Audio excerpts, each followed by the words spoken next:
Been writing down my observations out the backyard window for some time. This apartment fourplex faces what looks like an eightplex, the left half of which I think cares more about stuff. They let their swamp cooler leak for like months and months. The right side, when their swamp cooler was leaking, it just leaked for like a week, and then people came out today. So I think they were like bugging the landlords. Then there's other buildings. Occasionally a stray animal runs through. There are always birds, sometimes squirrels. I keep a record. There's an essay in there somewhere. Maybe a Twitter feed or a Blue Sky feed if I ever join that someday. I used to love Twitter feeds. I had a Twitter feed, New Mexico News, where I wrote news items from around the state of New Mexico in 3 lines or less, 140 characters at the time, the true Twitter length. I never liked that they doubled it. There was an elegance, a haiku-like brilliance in the shortness of it. Sometimes there were such beautiful vignettes on Twitter.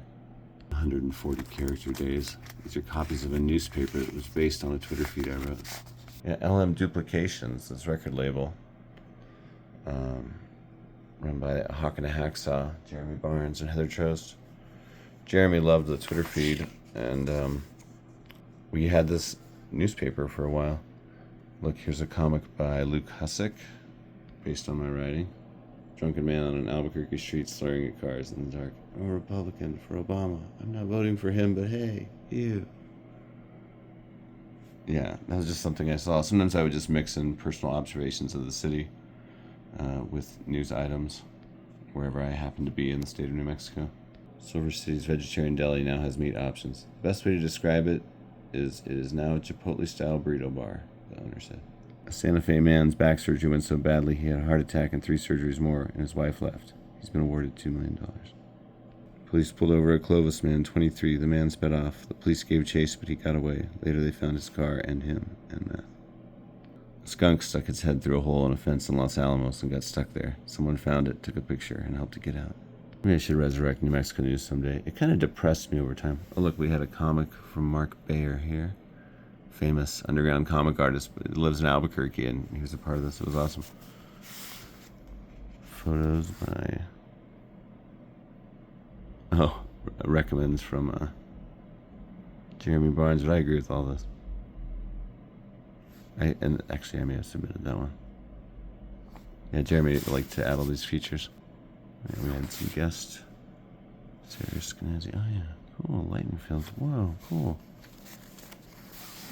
They're Luke Hussick. Yeah, this was so neat. And we did live events, and John Dietrich from Deerhoof played with the Hawk and a Hacksaw, and other great local musicians like Rosie Hutchinson and Drake, and not Drake the rapper. I'm trying to remember his last name.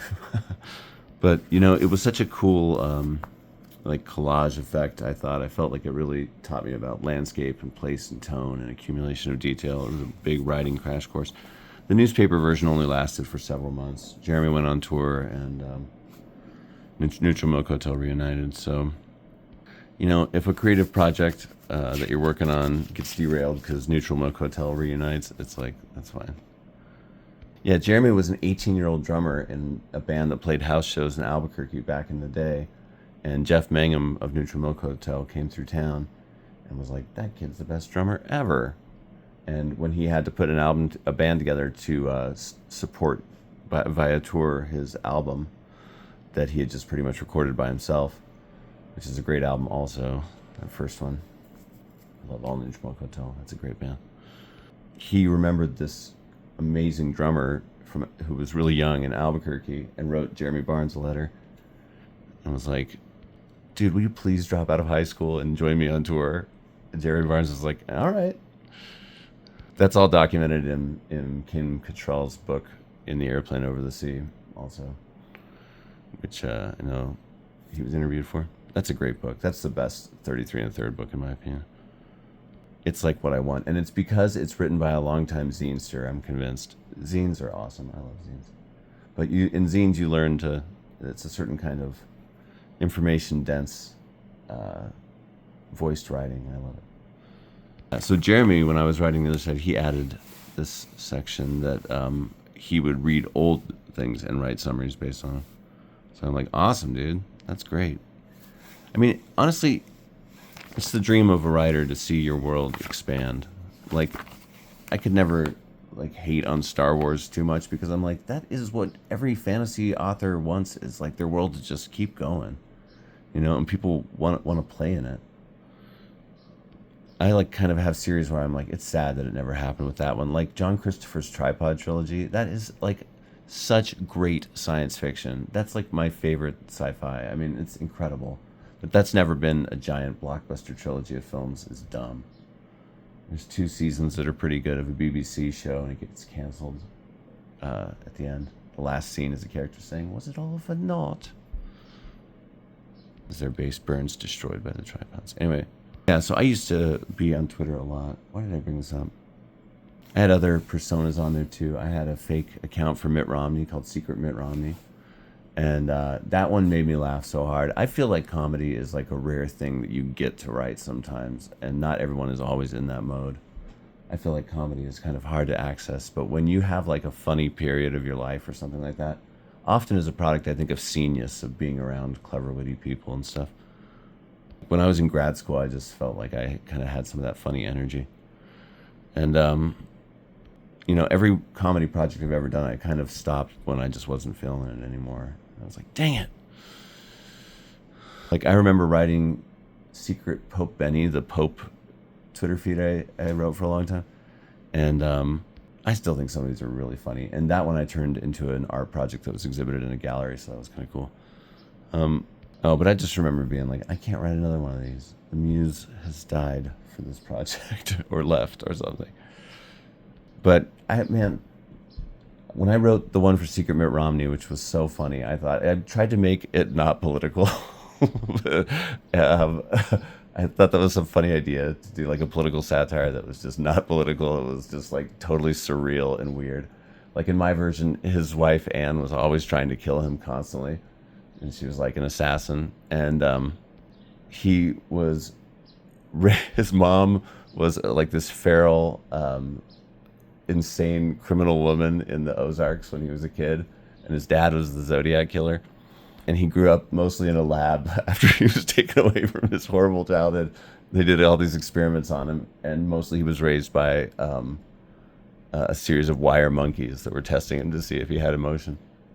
I think Anne was cloned from Hitler, and Paul Ryan, his vice president, I just made a total straight man. I would like sometimes poke fun at real world details here and there, but Paul Ryan would just always be like complaining that like Mitt Romney was sitting on his chair and getting lotion all over it while not wearing much. So, and Mitt Romney would say stuff like, "Everyone wants to ask me about my sacred Mormon underwear, but no one wants to ask me about my sacred fruit leather vest." But then when the election happened, I like had him insult in a series of 50 plus tweets every single state as they checked in and their polls came out. I found him just say something really demeaning. Wyoming, it was so nice of you all to come out of your bug-infested sod huts to vote for me. Thank you.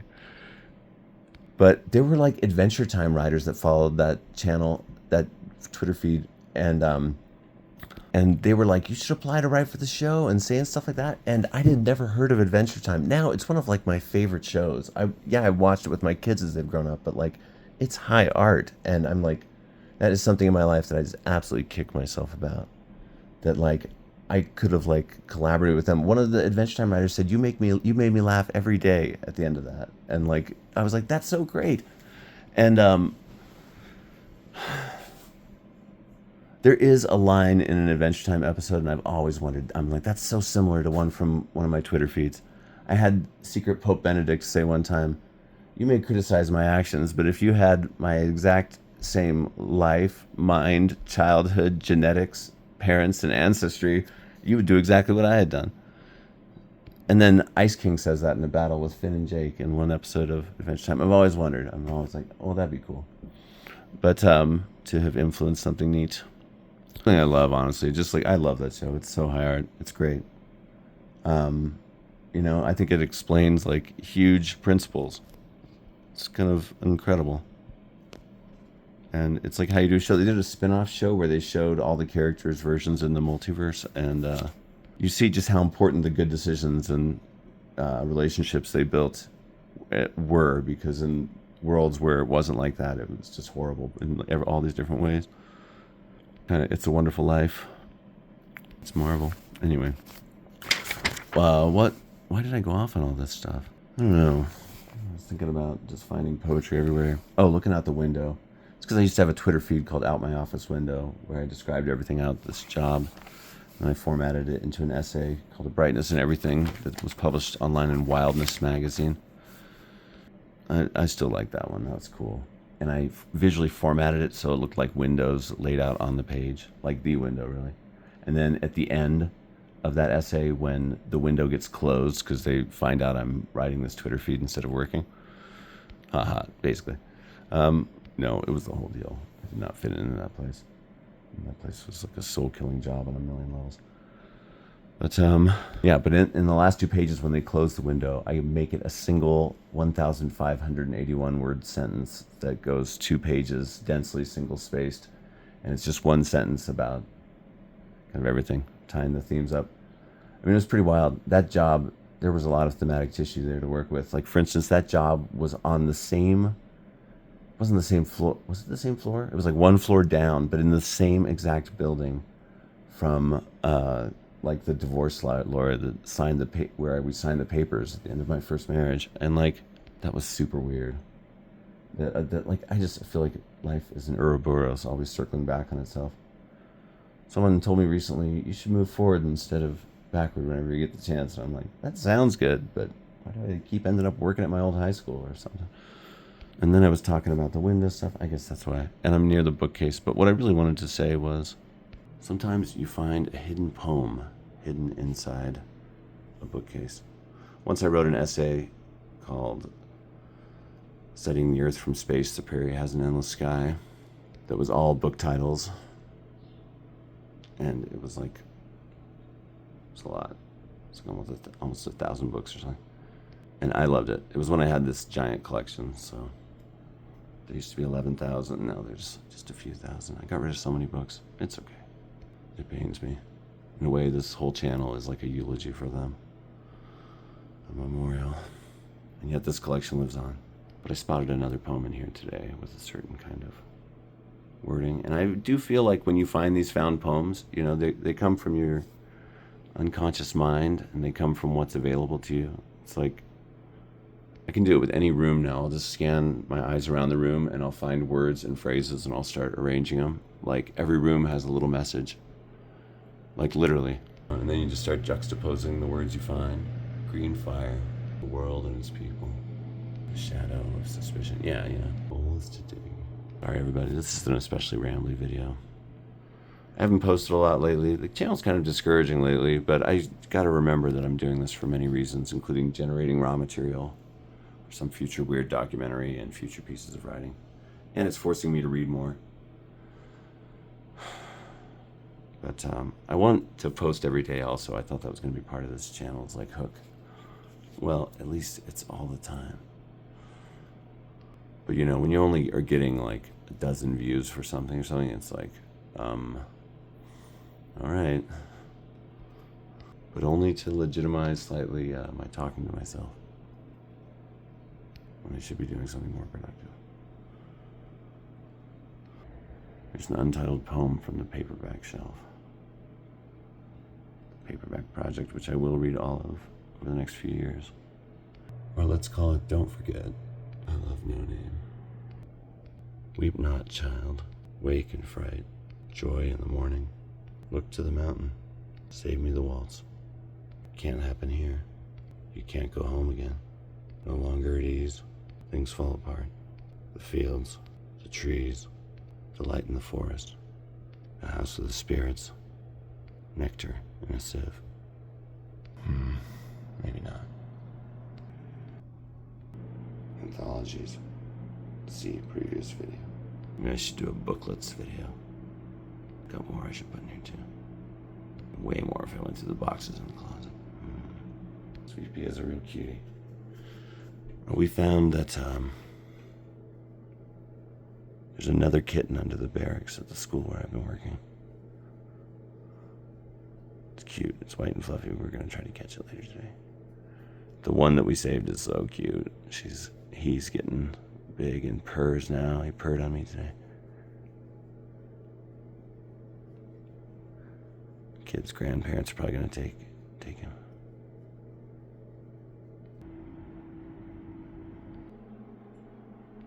Well, I think I looked at some of these before, but we'll see. And these are Southwestern books, U.S. Southwestern. Apparently I need to go through my YouTube videos and click like subtitles for other languages. Could broaden the YouTube audience, apparently. Yeah, because it's pretty America-centric, I've noticed.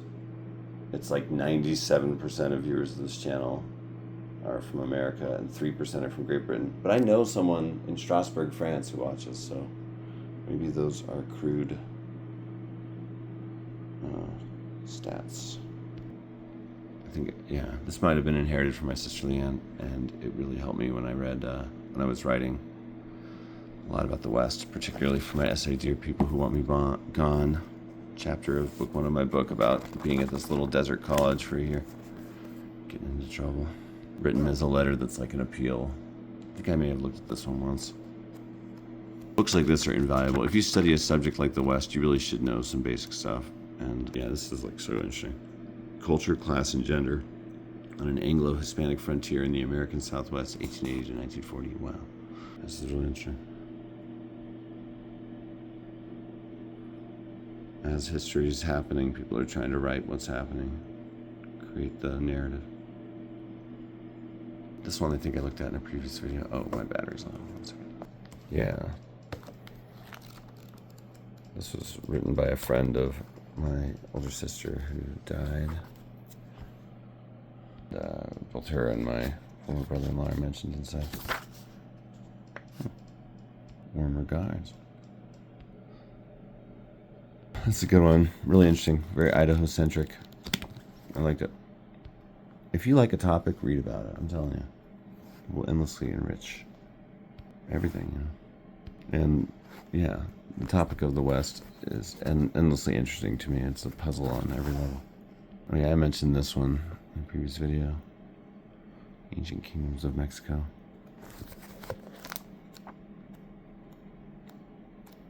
Really cool stuff. Definitely see reading this. I see reading this in advance of like a trip there sometime. This is just one of the best. I mean, this has an indigenous account of first contact with white people. That's crazy. It's so interesting to read. Love it. Have looked at it in a previous Southwestern video, I think, and quoted from it. It's great. This book was a discovery for me. I can see why Time named it one of the most 100 important books to read. For every American to read or something like that. Yeah, it is an American classic. Why isn't this book talked about more? I did see copies of it for sale at the Gallup flea market last summer. So that's good. It's around. Bought this at a New Age bookstore. Crazy. Didn't expect to find things I liked there, really. But of course I did. This is great. Sally Denton's great. It's about her ancestor going west with the Mormons and then being like, actually... And it's pretty interesting. I think Sally Denton became really aware of this story when she was writing American Massacre, and she did all this research, found her own family history connecting with it all. But this is great. I swear, somehow I read this like 2 or 3 times. Like when I first met her and she was a teacher of a class that I had, I'd read as much of her work as I could find. She's got a great collection of books. In fact, I probably have enough that I could put her on the individual author's case if I wanted to add more to that. I was thinking about that. Well, this looks interesting. 3 Frontiers, Family, Land, and Society in the American West, 1850 to 1900. Dean L. May.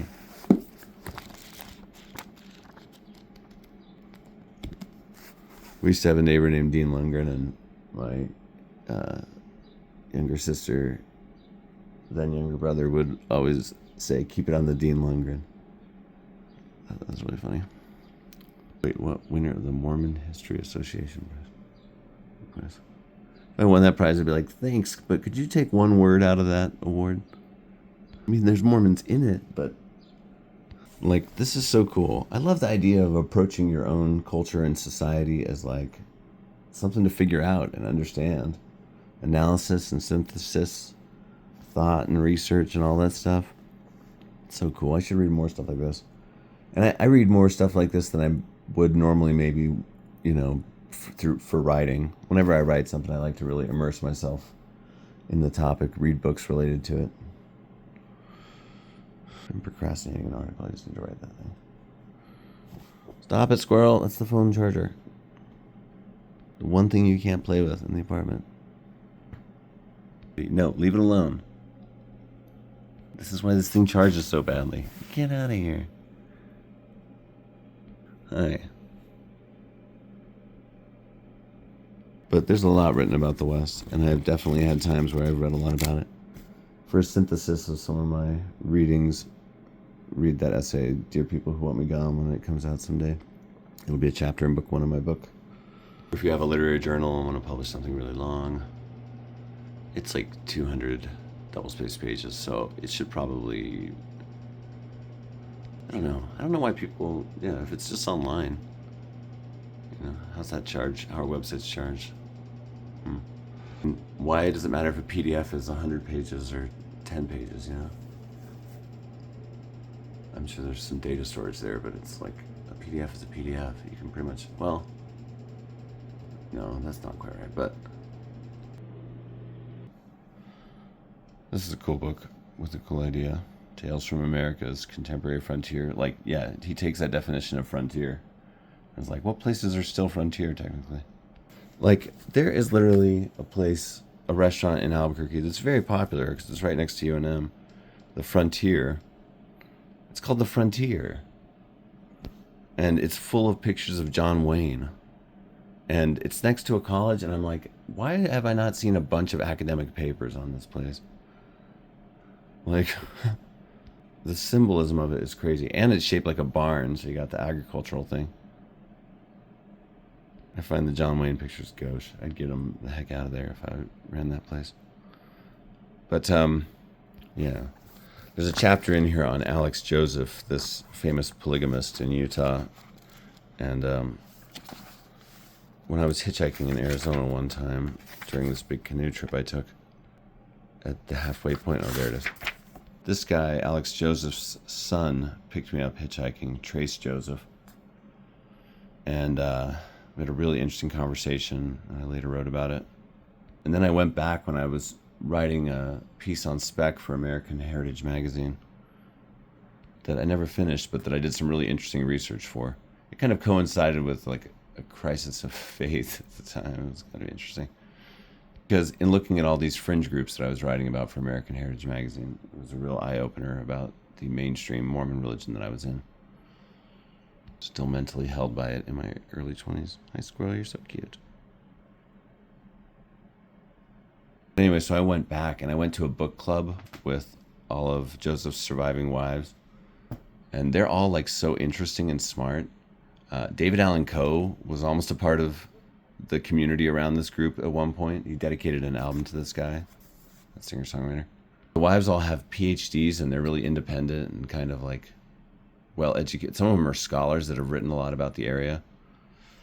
Thinking about Joanna in particular. But when I visited with them the second time, they talked about the guy who wrote this book, and they said he was their family's great friend now. But they had a big standoff. They made a little town called Backbone, backers of the American Constitution. Squirrel, you're going to knock that screen out. Don't do it. Don't do it. Close it a little more. But all the chapters of this book are really interesting, and it's a great idea for a book. Look at the unexamined, unlived-in places. I often find myself in those places, and I do feel better. I was kind of meditating on this last year, thinking about it, because I was staying at the New Buffalo Commune up in Taos, which is this very famous commune that the one in Easy Rider was based on. They wanted to film there, but the commune wouldn't grant permission. And the owners of that place and the people that lived there were really ranting against cities and how bad cities were. And I found myself just thinking, like, I don't agree. You know, like, you have to have cities. There's so many people. Everyone can't live a pastoral life in the country. I mean, that's awesome. Maybe we can do timeshares and like people can move around and so on. You can live part time in the country. Maybe you could come up with some sort of big system. I filmed Squirrel's whole journey up there from the windowsill to the filing cabinet to this. It was pretty amazing, actually. A majestic series of leaps.